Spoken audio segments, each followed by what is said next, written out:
juga ucapkan aku juga bersama-sama membaca basmalah bersama-sama. Bismillahirrahmanirrahim.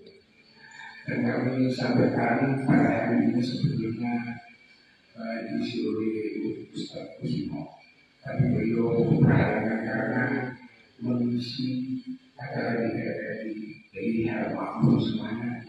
Saya bersama-sama menyampaikan apa yang disampaikan beliau sudah tidak amal baik. Oh Bapak. Terima kasih. Bismillahirrahmanirrahim. Assalamualaikum warahmatullahi wabarakatuh. Bismillahirrahmanirrahim.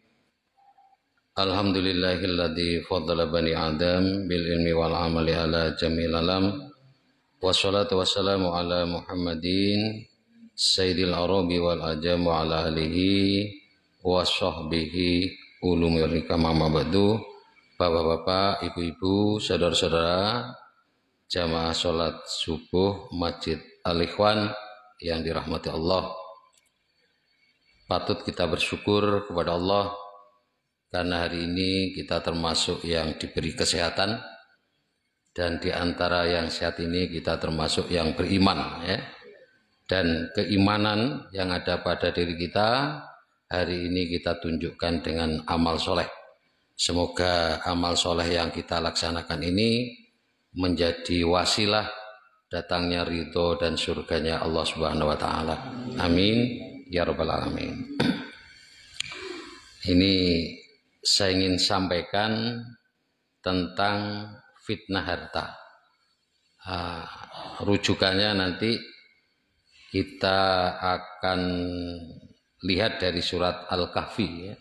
Surat Al-Kahfi ayat 32, mulai dari ayat 32, ya. Hadirin, kita sangat tahu secara vulgar bagaimana dunia ini, harta ini bisa membuat kerusakan, ya. Banyak orang yang tanpa kita, kalau secara akal nggak mungkin dia lakukan, tapi karena harta justru bisa dilakukan. Ada seorang anak bunuh orang tuanya karena ingin harta. Ada seorang istri bunuh suaminya juga karena harta.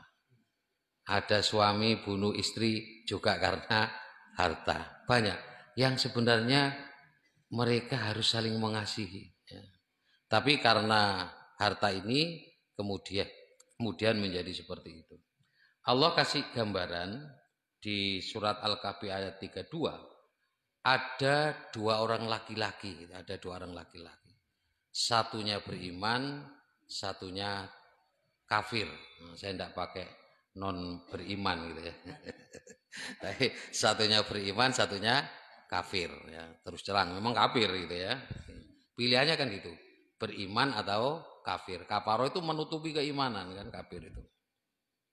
Nah, kalau dan ini bersaing dalam rangka kalau si kafir itu membeli kebun untuk dunia, maka yang beriman menginvestasikan juga senilai kebun itu tapi untuk surga. Nah, dari situ persaingannya seperti itu. Nah, yang digambarkan di ayat 32 itu bagaimana Allah menguji kepada yang kafir itu. A'udzubillahi minasyaitonirrajim. Wadrib lahum mathalar rajulaini. Nah, ini ya. Wadrib lahum. Al-Qur'an sering menggunakan kata-kata doroba untuk membuat pemisalan. Doroba itu artinya kan berjalan, memukul. Tujuannya apa? Kalau orang dipukul, misalnya dikeplok, misalnya ya, itu mesti akan membekas, Pemisalan ini diharapkan begitu nyampe kepada kita, membekas kepada hati kita. Karena bekas itu kemudian mewujud dalam amal soleh. Maka Al-Quran sering menggunakan pemisalan pakai kata doroba, yang artinya memukul. Maka idrib, Ya, wadrib lahum mathalan. Allah gunakan dulu kata lahum. Tidak wadrib mathalan lahum, tidak. Tapi lahumnya dulu. Ini memang struktur bahasa Arab luar biasa ya. Begitu kita melihat wadrib lahum dulu, maka itu sebenarnya spesial untuk kita. Ya. Allah sayang kepada kita, maka kemudian pakai kata lahum. Pemisalan ini untuk kita, untuk kebaikan kita. Maka yang diutamakan lahumnya, bukan alaihim. Kalau alaihim itu biasanya alai cenderung kepada kecelakaan. Tapi kalau lahum itu kepada kebaikan. Nah, mathalan perumpamaan rojulaini, yaitu dua orang laki-laki. Ja'alna. Nah ini ya, ja'alna. Kami, perhatikan kata ganti. Al-Quran itu luar biasa ya. Nanti kata ganti ini untuk menunjukkan kepada kita sebenarnya. Ja'alna li ahadihima jannataini. Ya. Kami jadikan bagi salah seorang, ya, kami berikan kepada salah seorang laki-laki itu jannataini, dua kebun. Jannah. Rodoh itu juga jannah. Kalau jannatan, jannah itu juga kebun. Rodoh juga kebun ya. Tapi bedanya kata sebagian tafsir itu kalau menggunakan jannah itu kebunnya lebat, indah, penuh buah, nah, gitu ya. Itu namanya jannah, digambarkan dengan surga ya. Makanya kalau ada dulu kata orang Arab datang ke Indonesia, jannah, jannah karena di sana gersang, di sini banyak tumbuhan gitu ya, kayak gitu. Nah, jannata ini dua kebun min a'nabi ya, min a'nabi. A'nab itu anggur. Di kebun itu min a'nabi anggur wa hafafnahuma binahlin. Kemudian dikelilingi di belakangnya itu dengan nakhl yaitu kurma. Wa hafafnahuma ya wahafadna binahlin wa ja'alna bainahuma zar'a. Tapi kalau di dalamnya itu berupa tanaman-tanaman, zar'a gitu ya, ladang. Gini, ini mungkin inspirasi ya. Al-Qur'an cuma memberi inspirasi. Tinggal kita paham apa enggak? Dalam perkebunan, ini Allah ingin gambaran sebuah kebun itu yang paling luar itu dikasih kurma. Bagian kurma. Jadi tanaman-tanaman yang kuat. Kemudian setelah kurma gitu ya, dikasih anggur. Anggur kan lebih handal lagi ya, lebih tidak kuat lagi kuatan kurma. Begitu di tengahnya lagi itu baru tanaman ladang, bisa berupa padi, bisa berupa jagung, gitu. Ini mungkin inspirasi, bisa diteliti ini. Kan masih gambar kayak gitu ini. Jadi keliling pertama kan kayak tumpang sari bukan tumpang sari ya. Jadi kelilingnya kurma, kemudian pokoknya yang paling kuat itu di paling luar, kemudian lebih kuat lagi di lapisan kedua, dan lapisan ketiganya baru ini yang berupa tanaman yang tidak seberapa kuat. Jadi terlindungi gitu ya, terlindungi. Ini inspirasi dari Al-Quran. Karena saya bukan petani, nggak paham maksudnya ini ya. Nanti bisa diteliti gitu ya. Ini gambarannya yang ayat 32. Bagaimana Allah memberikan dua kebun itu. Kemudian dijelaskan dua kebun itu di ayat 33. Kiltal jannatain. Kiltal jannatain. Itulah dua kebun. Kata kiltal itu kata tunjuk untuk dua kebun. Jannatain. Tapi begitu berikutnya atat ukulah. Secara struktur bahasa Arab mestinya bukan atat, tapi atata. Karena bentuknya isnain dua. Tapi ini bentuk tunggal, atat. Kata kerjanya untuk satu kebun. Padahal yang disebut dua kebun. Nah gitu ya. Di Al-Quran itu luar biasa. Ini nyimpang. Dari aturannya menyimpang ya. Mestinya kiltal jannata ini atata gitu ya. Jadi dua, kalau yang belajar bahasa Arab tahu ini ya. Ada subjeknya dua. Subjeknya dua. Nah tetapi Allah gunakan subjeknya justru satu. Maksudnya apa? Ternyata kata ahli tafsir, dua kebun itu tidak bisa dibedakan. sama, dua tapi sama gitu ya. Jadi kalau lebat semua gitu ya, nggak ada yang jelek gitu. Jadi kalau ini lebat, hasilnya kalau ini hasilnya misalnya panen hasilnya 100 juta, satunya juga 100 juta gitu. Jadi ini luar biasa dua kebun ini. Allah kasih itu sampai seperti itu ya. Tidak bisa dibedakan dua kebun tapi seperti satu kebun. Ya. Karena hasilnya mirip, tumbuhannya juga mirip, maka kata kerjanya pakai atat. Nah, kemudian berikutnya ukulaha. Ukulaha katakan bahwa dua kebun itu seperti makanan. Ya, bukan pakai ini buah-buahan tidak, tapi ukulaha. Maksudnya hasil dari kebun itu semua bermanfaat, dapat dimakan. Nah, kalau kita lihat punya kita tidak semua lah ya.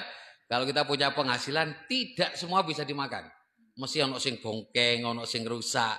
Tapi ini enggak. Ya, ini enggak. Atat ukulaha. Ya. Di hasilnya itu semua dapat dimakan. Kalau ada yang misalnya pertanian jeruk misalnya ya. Itu biasanya kalau hasilnya 1 ton, enggak mungkin 1 ton itu apik kabeh. Kan ya Pak ya. Buktinya kalau kita beli ini jeruk Semboro manis-manis, ono sing enggak manis ya. Bahkan enggak ada ini. Tapi ini enggak. Semua posisinya enak. Enggak ada yang dibuang. Makanya gambarkan atat ukulaha gitu ya. Walam tablim minhu syai'a ya. Sampai dikatakan di situ tidak berkurang buahnya sedikit pun, tidak teraniaya sedikit pun. Jadi luar biasa. Makanya ini hati-hati. Masalah satu yang ditakutkan oleh Rasul kan itu. Bukan kemiskinan yang Rasul takutkan itu. Tapi begitu dunia dibuka. Ya, dunia dibuka. Pada saat itulah justru menakutkan. Ya. Ada yang jatahnya misalnya kalau berkuasa itu pengen berkuasa terus itu. Enggak mungkin, karena apa? Enak gitu ya.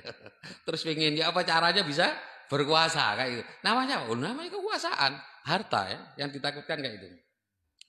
Wa fajjarna hilalahuma naharo ya. Dan di celah-celah kedua kebun itu kami alirkan sungai. Loh, coba. Di antara untuk sungai. Jadi kalau pengairan enggak susah. Ya. Makanya kebun kualitasnya bagus. Allah kasih gambaran. Nah, di sini perhatikan. Allah gunakan di sini, makanya ini untuk kita, ya, untuk kita juga. Mulai ayat 32 itu Allah katakan ja'alna, ya. Kami, pakai kata ganti kami. Artinya apa yang kita dapat di dunia itu bukan kita juga. Ada peran besar Allah di situ. Ya, makanya pakai ja'alna. Kita bisa lihat sama-sama orang itu jualan bakso misalnya. Sama sudah. Mungkin bumbune padakno wis. Padakno wis. Tempate ya. Tapi belum tentu semua laris ya. Semua tentu laris. Tapi kenapa? Karena ada campur tangan Allah. Ja'alna tadi. Ada orang kadang punya tempat usaha. Enggak memungkinkan. Mas gak strategis sih. Gak iso. Mbak saya lihat itu yang di perempatan Mangli. Bakso itu. Belok itu kan gak enak belas itu. Tempatnya maksud saya. Tapi laris itu. Ya. Laris itu. Banyak itu. Mobil-mobil parkir. Ini mikir orang. Aduh. Gak iso. Jalannya gak tepat. Setara parkir sulit. Tapi tidak bisa kalau Allah sudah kasihkan. Makanya kata gantinya ja'alna li ahadihima jannatain wa hafafnahuma. Pakai na lagi. Kami kelilingi gitu ya. Wa ja'alna bainahuma zar'a. Ja'alna lagi ya. Allah gunakan ini untuk menunjukkan dan kita sadar. Ojo terus koyo korun. Korun kan gitu. Kenapa kamu kok kayak? Wah, karena pikiran saya ini. Karena kepintaran saya. Saya sejak kecil sudah usaha saya ini. Oh ini makanya saya jadi berhasil. Nah ini untuk pemisalan untuk mengingatkan kita. Gitu ya. Itu duduk kon lo ya, duduk awakmu itu. Makanya pakai nah, kata nah, wajalna. Oke. Kemudian yang berikutnya, nah setelah itu ayat 34-nya. Nah ini kemudian disebutkan oleh Allah bagaimana tingkatan-tingkatan godaan fitnah dari harta itu. Bahkan di sini. Dan itu mesti kita akan kena itu ya. 34. Wa kana lahu thamar. Dan dia memiliki kekayaan besar. Begitu panen, karena panennya sudah bagus, hasilnya panen bagus, maka kekayaannya banyak. Nah, setelah kaya bagaimana? Setelah orang banyak harta bagaimana? Nah, itu ya. Maka berikutnya ini. Faqala li sahibihi. Ya. Faqala li sahibihi wa huwa yuhawiruhu. Ya, ini. Maka dia berkata kepada kawannya yang beriman ketika bercakap-cakap dengan dia. Dari yang pertama mulai orang yang punya harta itu. Karena harta jawabannya. Ini maksudnya apa? Orang yang punya harta, Pak, punya kelebihan, cenderung ingin menceritakan kepada orang lain. Ingin ceritakan, loh. Coba, ini Al-Quran ini dari Al-Quran ini.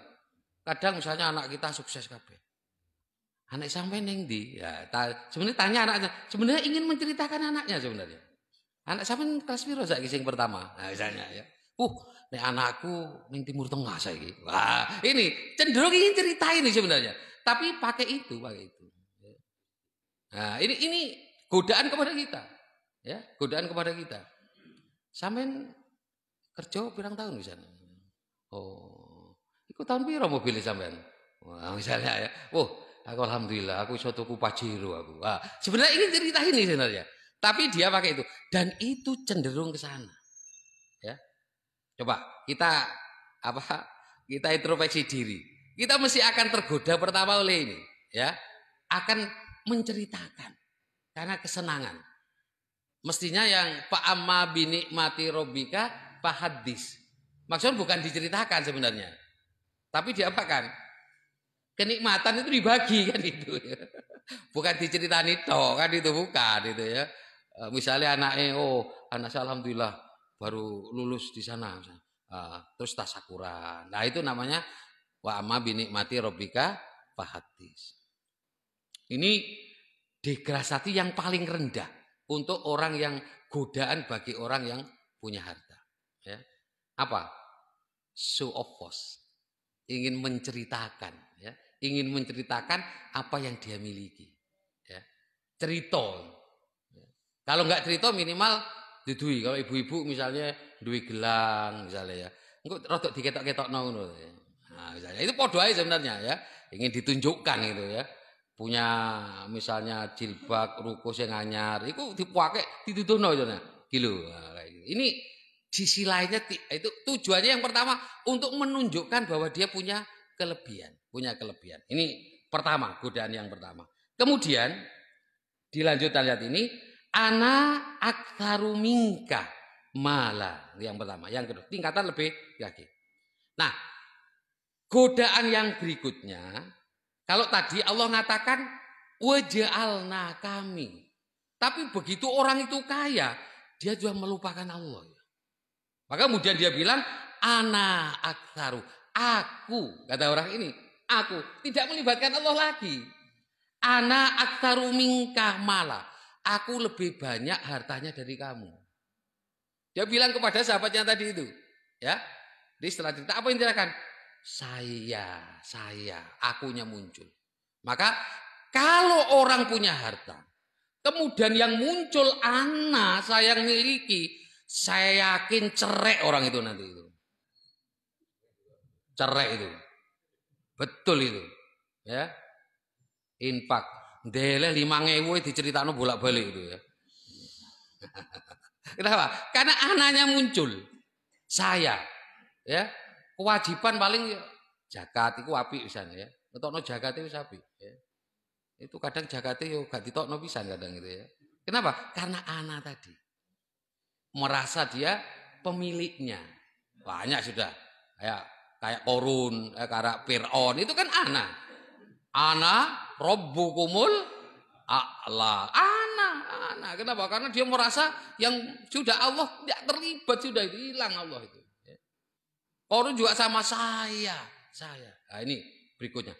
Kalau sudah seperti ini, maka orang ini sudah menyatu dengan hartanya.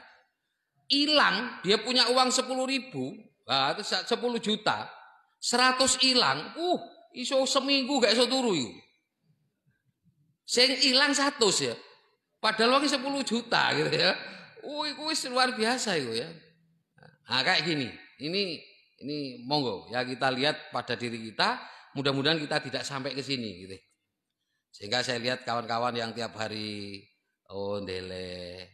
infak ke masjid, karena ini mengamalkan apa yang diamalkan, bahwa tiap pagi itu ada 2 malaikat yang turun ya, yang masing-masing mendoakan Allahumma a'ti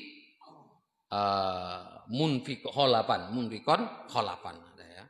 Ya Allah berilah gantinya orang yang berinfak. Allahumma a'ti mumsikan talapan, dan hancurkanlah orang yang nahan, orang yang tidak pernah infak ya. Maka saya menjadi seperti saya, jadi saya sampaikan, saya jangan sampai kalau ke masjid itu menjadi beban masjid gitu ya. Nah, maksudnya jalan masjid itu neng masjid enak, neng masjid itu bersih. Aku seneng nek kono, tapi gak pernah nyumbang. Nek neng kono mari adus sembarang wudu gak tahu ndeleh. Ini beban itu namanya.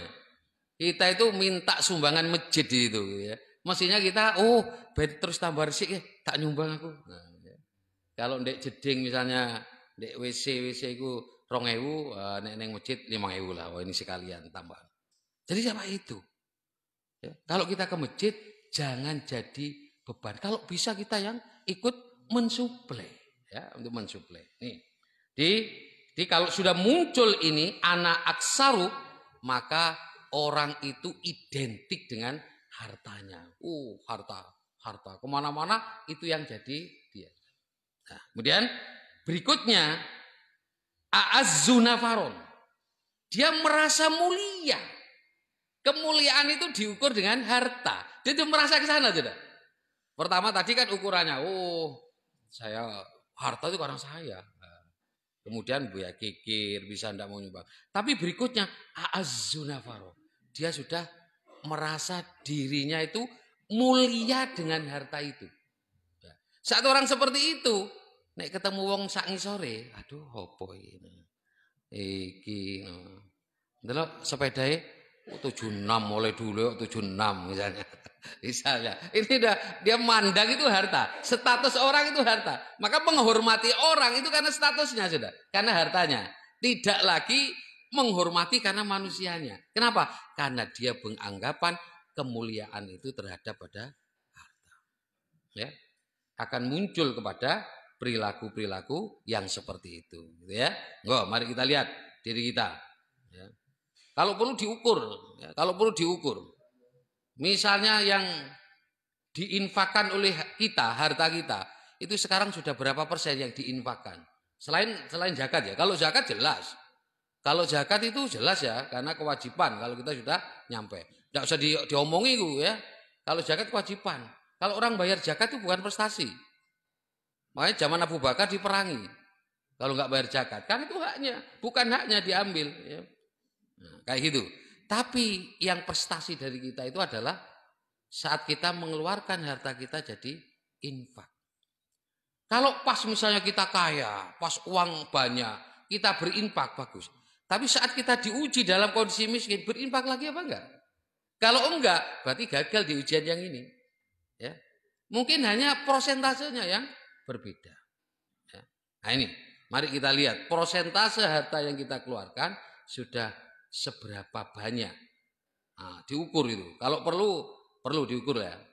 Ya mungkin ya kalau enggak semua, kalau Abu Bakar itu kan dalam satu kasus tertentu kan semua langsung diinfakkan. Oke. Jadi itu, mari kita lihat yang pertama, godaan harta itu, fitnah harta itu, rasa mulia kalau dia punya harta. Dengan harta itu dia bisa bawa orang banyak, ya. Dia diikuti orang banyak, gitu ya. Nah, kayak gitu. Izzah, kemuliaan dia ditentukan oleh harta. Maka kumpulannya wong-wong sing podo, sak level. Nek sing gak sak level, ojo iki. Gak sak level, usaha-usaha perdagangan, punya toko, misalnya Kita Jaya misalnya ya. Ini contoh ya, contoh. Nah, kayak seperti itu. dikatakan dolimul linapsi, kalau saat masuk dia, hebat aku. Wah, ini saya sudah bisa buat kayak gini. Nah, terus kemudian sikapnya tadi itu, sikapnya. Tapi kalau saya alhamdulillah Allah sudah ngasih ya rezeki ya, itu melibatkan Allah. Itu enggak ya. Tapi kalau sudah anak, untung aku ini. Wah, karena saya ini saya bisa seperti ini. Untuk inspirasi lah kayak gitu ya. Maka dikatakan oleh Allah orang ini lagi menganiaya dirinya sendiri. Karena saat itu dia berpikir tidak melibatkan Allah Subhanahu wa taala. Nah, ini ya. Wa dakhala jannatahu wa huwa dhalimul li nafsi. Qala ma adunnu antabida hadhihi abada. Kemudian aku kira tidak akan binasa selama-lamanya. Ini kemudian tulisan, iki sampai 7 turunan iki insyaallah gak apa-apa iki. Selamat anak-anakku iki kok. Kayak gitu. Kayak wis ini tidak mungkin saya jatuh. Padahal banyak ya, banyak contoh ke sana itu beli buku itu. Seneng lihat Tuku Handayani. Saya ikuti. Begitu itu dibangun, ya, begitu dibangun, habis itu mati. Ya, selesai itu. Artinya bahwa tidak ada jaminan usaha itu akan terus bertahan. Juga sekitar sini ada supermarket itu. Apa itu? Sini ada dulu ya. Tronojoyo itu. Ada juga itu. Dulu kecil, kemudian jadi besar, terus macet, saya kecil lagi. Nah, jadi kita harus, ini sebenarnya apa? Ini sebenarnya ayat-ayat Allah. Jangan sampai kita punya persepsi kayak gini, orang-orang yang punya kekayaan ini. Orang yang punya usaha, kemudian dia dalam dirinya ma'adunnu antabida hadihi abada. Tidak akan, kayaknya akan sukses terus saya ini. Ini akan berkembang terus ini. Tidak mungkin, tidak bisa. Ya, coba kalau kita biasa ke mana? Ke Surabaya misalnya ya. Biasa makan, biasanya kalau saya makan di daerah Surabaya itu di warket itu kan bertahan ya. Terus sekarang sebelahnya Kencur. Kencur ini kayaknya sudah nggak buka sekarang. Coba. Habis sudah Pak. Kena tol dirubah, masuk di Leces, daerah yang situ sudah mulai berubah. Ada berubah. Saya lihat, ini Kencur entek sih. Yang masih buka bertahan itu warket itu. Warung ketan itu. Jadi kalau sarapan kadang mau ke Malang, ke Surabaya mampir di situ karena segar di situ, baru masakannya kan masakan segar. Di Tongas itu kadang buka, kadang enggak, wisan gitu ya. Kenapa? Imbasnya. Ya, imbasnya. Ada lagi yang kanan jalan sudah habis. Pemane sing ngono iku? Warung desa, ilang wis. Ya. Mergo desa jenenge gitu ya. Itu. Jadi makanya jangan punya anggapan kayak gini. Ma'adunnu antabidahatihi abada. Wah, usaha saya ini tidak akan jatuh ini. Wah, akan abadi usaha saya ini. Nah, hati-hati ya. Ini kalau muncul pada diri kita istighfar, istighfar ya. Karena itu salah ya. Kemudian di ayat 36. Wa ma'adunnu sa'ata qa'ima. Ini lebih berat lagi. Dan aku kira hari kiamat itu tidak akan datang. Apa? Mergo seneng wisan. Lupa, bukan mungkin dalam dirinya ya percaya kiamat, tapi dalam sehari-harinya kiamat itu enggak terpikirkan. Sing terpikirkan indah-indah terus. Soalnya dunia ini wis akeh. Seneng-seneng ae. Engko minggu iki ning ndi ya? Rekreasi ndek ndi ya? Oh ndek kono. Makan di mana sekarang? Kan sudah semua. Mana saya? Jember yang belum dimakan yang mana ya? Jember itu kan maksudnya bukan Jember yang dimakan. Tempat makan mana yang belum kita datangi ya? Oh acaranya ngono terus ya. Terus saya belum nginep mana ya? Di mana yang belum ya? Wah. Jadi acaranya kayak gitu. Kenapa? Loh, melimpah. Harta melimpah. Pikirannya cuma gitu sudah. Saya enggak mikir engkau kanggo akhirat kiamatku enggak terpikirkan oleh dia. Kenapa? Karena ini tadi sudah terakhir itu, sudah bahaya sudah. Kalau sudah seperti ma'adunnu sa'ata qa'imah, enggak ono pikiran itu sudah. Sing seneng wis nginep-nginep dek dindi wis ya.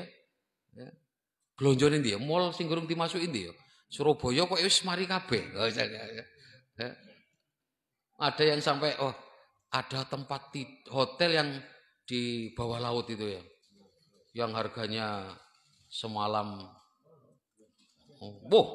berapa? Wah, kan Pak. Itu ada puluhan juta itu yang di mana? Di luar negeri. Ya, di luar negeri bukan di sini ya. Sini gak ono itu. Di mana? Dubai itu ya. Itu berapa semalam? Pernah nginep sana Mas Wad? Itu ada cerita. Wih, acaranya gitu. Loh kenapa?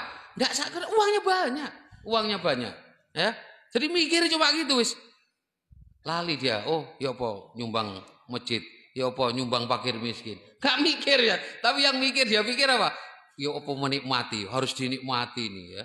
Juga kayak. Nah ini. Di wa ma adunus sa'ata qa'imah. Wala irruditu ila rabbi la ajidanna khairam minha munqalaba.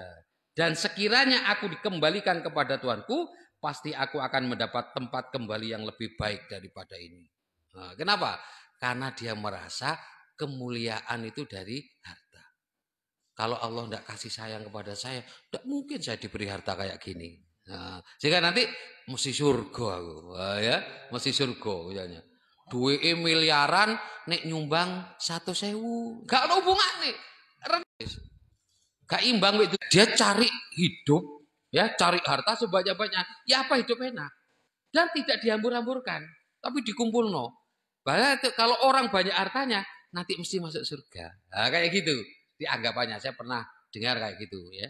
Nah, ini contohnya. Jadi hadirin yang dimuliakan Allah, saya kira itu yang bisa sampaikan di bahwa fitnah harta itu mesti akan menggoda kepada kita. Tidak hanya orang kaya saya pikir ya. Misalnya orang selepel podo-podo tukang becak, tapi stoke wis duwe sepeda motor sithik ora, iku ya kan cerita padha wae. Cuma level kecil saja gitu ya, sama. Tapi penyakit ini juga akan masuk di situ, ya. Degradasinya mari yang pertama suka show of force ya. Menunjukkan ini loh saya punya harta. Terus yang ketiga, dia merasa hartanya ini yang bahaya, berikutnya sudah bahaya, merasa bahwa dirinya yang bisa menghasilkan itu. Dia sudah melepaskan peran Allah. Dia sudah merasa bukan Allah ini, saya gitu ya. Dan yang ketiga, ini yang paling bahwa kemuliaan seseorang itu ditentukan oleh harta atau kedudukan. Nah, kalau sudah sampai ini, bahaya. Kemudian yang berikutnya dia merasa wah kiamat iki gak ono kayak gitu ya. Jadi pikirannya tidak mikir akhirat pikirannya. Ini sudah berat, mesti berat ini. Sudah tidak mikir akhirat sama sekali, tapi juga hanya berputar-putar kepada urusan dunia. Mudah-mudahan bermanfaat. Saya kira saya akhiri. Assalamualaikum warahmatullahi wabarakatuh.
Ya, jaringan.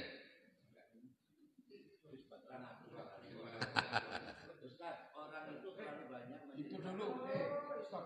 Oh.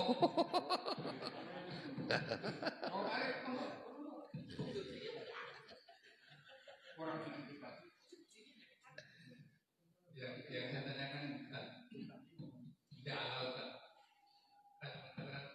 jadikan itu kan perkataannya Allah gitu. Kenapa dia mengatakan tadi padahal dia sendiri pun bisa. Kenapa nggak saya gitu? Itu mungkin menjelaskan yang mana gitu. Ya. Sebenarnya yang ayat 32 Allah ingin memberikan pelajaran. Ingat, ini tadi kan doroba, tadi masalah, perumpamaan. Maka ayat-ayat selanjutnya, kata-kata selanjutnya itu merupakan pelajaran ya bagi kita, pelajaran bagi kita. Allah ingin menunjukkan bahwa dua kebun yang diberikan kepada orang laki-laki yang kafir ya, yang tidak beriman itu, yang kafir itu ja'alna, kami yang berikan, kata Allah. Ya. Jadi bukan dia murni, tidak, tapi kami yang berikan, kata Allah. Kami yang berikan. Makanya Allah mengatakan ja'alna li ahadihima, kami yang berikan kepada, kemudian wahafafnahuma, dan kami yang mengelilingi dengan nakhl, dengan kurma. Pakai kami juga. Padahal yang nanam orang itu kan mestinya kan. Yang nanam kan orang itu. Tapi yang menghidupkan kurmanya siapa? Kan kami, kata Allah. Makanya Allah mengatakan kami. Ya. Dan waja'alna bainahuma zar'a, dan kami jadikan di antara ya dua gunung itu adalah kami jadikan ladang di tengahnya. Nah, ya. Dia ada tanaman yang lebih lunak yang di tengah-tengah. Itu juga Allah katakan kami. Padahal yang nanam orangnya itu. Tapi Allah katakan kami, kata Allah. Ya, kami. Kemudian yang berikutnya Allah mengatakan wafajjarna hilalakum anhara, dan kami pancarkan, kami alirkan di antara keduanya sungai. Allah mengatakan kami, mungkin yang buat sungai-sungai biar terkelilingi ya, karena itu biar mudah pengairannya mungkin diperbesar atau apa, itu orangnya. Tapi Allah mengatakan kami. Ini pelajaran bagi kita ya. Karena ini pemisalan. Jadi kalau kita punya sesuatu, rezeki sesuatu, ojo aku, ojo. Bukan ya, Allah. Makanya kemudian saat mencapai tertentu Allah ngomong, wis nisab yo. Nah, wis sudah nyampe haul ya. Jakate tokno, jakate. Lah itu kan kenapa? Karena Allah yang ikut di situ. Maka aturan harus kasihkan. Keluarkan itu. Jangan lupa infak ya. Infak itu dikatakan. Nanti kamu tak kasih gini Allah. Nah ini. Jadi di situ Allah ingin pelajaran kepada kita. Apapun sekarang yang kita dapat, baik jabatan, harta atau apa, ingat itu bukan kita semua, tapi adalah Allah yang memberikan. Ya, Allah yang mengamanahkan. Makanya nanti harta itu di hari kiamat gitu ya, di hari kiamat. Kalau itu pemberian kita, tidak mungkin ditanya oleh Allah. Tapi harta ini akan ditanyakan nanti. Ada 4 pertanyaan di akhirat nanti. Salah satunya harta yang ditanyakan min aina. Dari mana kamu peroleh harta itu? Dan untuk apa harta itu dimaafkan? Akan ditanya 2 hal ini. Kenapa loh? Karena bukan milik kita. Amanah dari Allah. Nah, tapi kemudian penyakit manusia. Allah ingin menunjukkan penyakit manusia itu begitu dia punya harta banyak, dia ngomong ana, aku sing anu ngono. Akunya yang muncul, Allahnya enggak muncul. Makanya kemudian show of force tadi itu. Kalau orang merasa bahwa itu pemberian Allah, tidak akan show of force ya. Ya, tidak akan show of force ya. Dia tidak akan mengukur dirinya dengan apa? Dengan harta Anda. Ingat gini maksud saya. Ya perhatikan. Manusia itu punya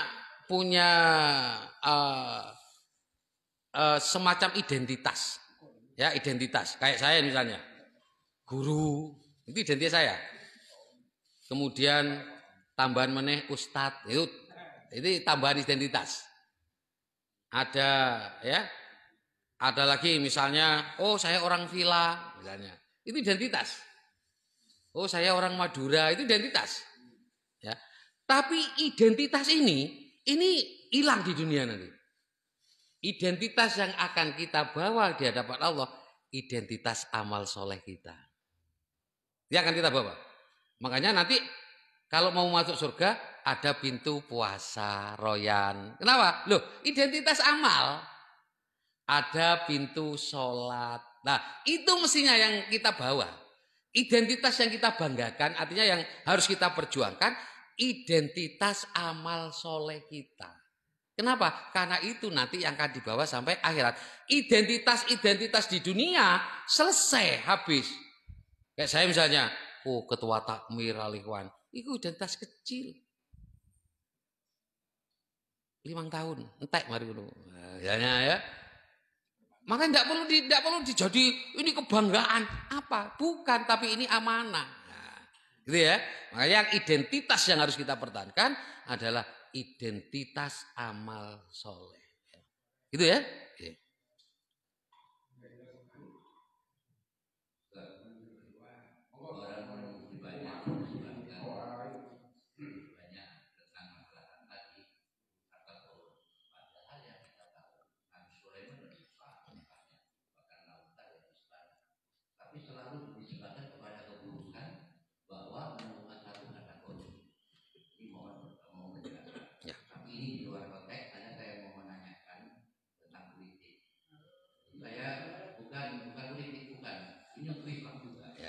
Bagaimana pemerintah Indonesia termasuk Jakarta ini membentuk satu jalan namanya Kamal Atatürk ini menghina Islam. Padahal yang mengatakan perintah dari Mesir, padahal bukan itu Turki bukan Turki. Nah, padahal yang mengatakan ini dukanya bernama Iqbal. Ini ada kerjasama dengan Turki, maka dibentuklah satu jalan. Akhirnya terjadi pro dan kontra, bahkan MUI kemarin memutuskan lebih baik nama Al-Fatih. Memang ternyata berarti cerita keburukan itu lebih dimajukan, lebih dibanggakan. Itu yang saya tahu. Jadi saya jelaskan bahwa yang mengatakan memerintahkan jalan ini bukan dari Turki, dari Indonesia yang ada di Turki. Ini mohon penjelasannya. Ya. Kenapa saya ceritakan Korun? Karena konteksnya konteks fitnah harta. Ya. Saya tidak memilih ke Sulaiman, enggak ya. Karena memang cirinya di sini nih. Nanti kalau konteks orang yang berhasil dalam ujian hartanya, ini bisa kita ambilkan Sulaiman. Begini, harta itu tidak punya nilai, semua fasilitas hidup. Harta itu fasilitas hidup. Makanya semua diberi. Ya, semua dapat itu. Ya, sesuai dengan takaran yang Allah tentukan ya. Yang Allah tentukan. Jangan kemudian mikir iku gak tahu sholat kok dunyane akeh, enggak, fasilitas. Allah berikan. Ya, fasilitas. Dan ini, nah ini ya, akan punya nilai. Harta itu kalau dapatnya benar sesuai ketentuan Allah dan menginfakkan benar sesuai ketentuan Allah. Itu baru nilai, harta itu punya nilai. Termasuk Nabi Sulaiman. Nabi Sulaiman itu berhasil dalam hal ini. Dia hartanya banyak, dapatnya benar, menafkahkan benar. Apa pernah nggak diuji Nabi Sulaiman? Pernah diuji kan di Al-Quran itu kan. Begitu dia bawa kuda-kuda itu ya, wah kesenangan kuda sampai akhir lupa. Tapi kemudian sebagai bentuk tobatnya sembelih kan. Iki sing garai masalah sembelih kan. Nah kayak gitu ya. Kalau kita ya jangan kayak gitulah ya. Gak nutut duwe mobil misalnya. Mobil kok garai lali salat iki. Tak obong ae misalnya. Jale, ora usah. Ya, dijual. Nah, jadi harta itu konteks sekarang saya contohkan memang karena ini degradasi naiknya harta, tingkatannya tadi, godaannya sudah saya sampaikan tadi ya. Pertama kalau orang punya harta itu mesti show off. Itu yang pertama. Yang kedua, kemudian merasa dia yang memiliki karena dia sudah menyisihkan peran Allah. Ini saya sampaikan. Makanya di mana contohnya? Korun, contohnya Korun. Karena Korun begitu tanya, kamu kok dapat banyak? Karena kepintaran saya. Nah, kan itu ya, Korun itu. Sama dengan Fir'aun. Ana robukul ama robumul a'la. Ana. Pakai ana ya. Aku kok ya. Aku kok. Ah, itu Nyai Munjalain. Ini sudah ke atas yang kedua, level kedua. Level ketiga sudah dia merasa mulia dengan ini. Saat dia merasa mulia dengan harta itu, maka harta karena menganggap mulia, maka harta tidak akan dilepas. Ya. Kenapa? Karena merasa mulia dengan harta. Dilepas. Nah, identitas ini. Makanya contoh-contohnya itu. Kalau Sulaiman, contoh yang baik. Makanya nanti kalau ada orang kaya, tidak bisa beriman, tidak beramal kayak sesuai perintah Allah, nanti didatangkan Sulaiman, kata Ustadz Heryudi itu.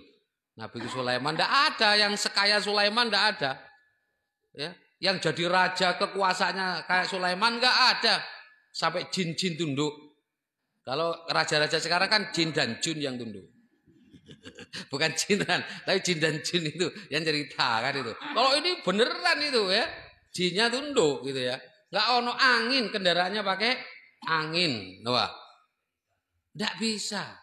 Punya tentara, punya anggota yang bisa mindah kursi sehingga sana iblis dalam waktu kedipan mata. Ilmu ini sampai tekan kono. Saiki ora ono. Sekarang hanya yang bisa apa? Hanya kirim foto yang bisa sak kedipan. Plek kirim ya. Mari muto ini plek tak kirim ning Papua tuh. Plek baru nyampe itu. Itu sak kedipan iso iku ya. Pokoknya paketane apik. Nek gak ya muter ae. Nek paketane entek. Jadi gitu ya, Habib ya. Ya, oke. Nah, kemudian gini ya. Kalau umat Islam selalu diganggu, mulai dulu. Ya, mulai dulu. Mulai masa Nabi memang seperti itu. Nah, diharapkan dengan gangguan-gangguan itu mudah-mudahan menjadikan kita itu makin bersatu. Itu harapan itu ya. Nah, itu kan sudah mulai bersatu sama-sama nggak suka kan? Nah, kalau udah nggak suka tuh, satu kayak 212 dulu itu. 212 itu kan semua level itu kan. Semua organisasi, lintas organisasi itu. Bukan hanya satu organisasi. Karena begitu ada gangguan gini, maka bersatu. Luar biasa itu. Dan show of force-nya bagus. Santun, nunjukkan keislaman. Ini yang penting ya. Bukan kemudian show of force yang nunjukkan, makanya kayak apa sih jenggotnya gede terus ngarep ngene. Nggawa godhong kayak ini misalnya. Bukan, tapi sopan santunnya kita yang wah itu menggugah luar biasa. Kalau dulu ceritanya ya. Nah ini pentingnya di situ saya ya. Kalau ada gangguan pasti dan tidak akan berhenti di situ ya. Tidak hanya dari orang kita, tidak hanya orang luar kita. Orang di dalam kita kadang ada yang pengaruh. Contoh misalnya yang adzan dianggap bising itu, kemudian ada yang ngasih solusi. Kalau bisa adanya itu setiap 1 menit sekali adzan. Coba, toko di dasare kok adzan alihwan adzan 1 menit ya, wis. Terus ganti kono adzan. 1 menit meneh ganti kono. Terus fungsinya hilang nanti. Adzan itu ini sudah masuk waktu sholat, baru Tuhan adzan bareng. Ora apa-apa gitu. Apa itu dipikirkan? Enggak usah dirungokno. Jalan saja kalau saya gitu ya. Jarno wis itu. Nah, kayak gitu. Apa tidak ada gangguan nanti lebih berat? Pasti akan ada lebih berat lagi. Dan mudah-mudahan gangguan-gangguan itu akan mempersatukan hati kita. Nah, itu yang kita harapkan kayak itu. Amin ya. Itu.